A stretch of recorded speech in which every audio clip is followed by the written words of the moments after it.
கேட்டுக்கு வந்து என் புருஷனுக்கு புத்தி மங்கி போச்சு. ஆமா நான் இந்தியா கேட்ட பக்கமா வேற ரெண்டு பக்கம் ஒரே கன்ஃபியூஸ் ஆயிட்டு. வணக்கம் தான் மாப்பிள்ள, இந்தியா கேட்ல இருக்க பார்த்து என்னது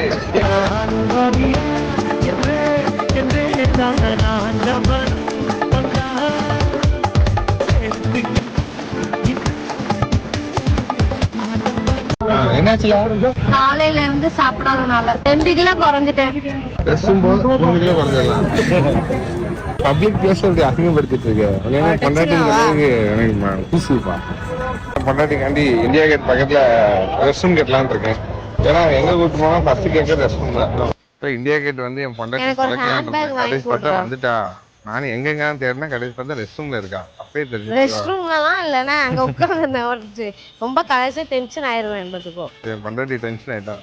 எக்ஸ்சேஞ்ச் ஆஃபர் கொடுக்கலான்னு இருக்கேன். பொண்டாட்டி யாராச்சும் வேணா டிஎம் பண்ணுங்க. எக்ஸ்சேஞ்ச் தான் பண்ண முடியும். இது என்ன பண்ண முடியும்? அது செகண்ட்ஸ்லாம் பாவாது. எக்ஸ்சேஞ்ச் பண்ண முடியாது. நல்ல கொடுத்துட்டு வாங்கிக்கலாம். கொடுத்துட்டு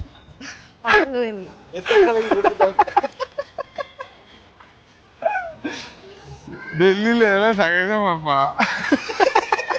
இங்கெல்லாம் அப்படின்னா இருவருக்கு ஒருவர், ஒருவருக்கு இருவர் அந்த மாதிரி இருக்கிறாங்க.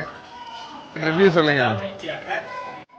இந்தியா கேட்டுக்கு வந்து என் புருஷனுக்கு புத்தி மங்கி போச்சு. ஆமா நான் இந்தியா கேட்ட பக்கமா வேற ரெண்டு பக்கம் ஒரே கன்ஃபியூஸ் ஆயிட்டு. இந்தியா கேட்டு தாங்க. நானும் 10க்கு 100 கொடுப்பேன்.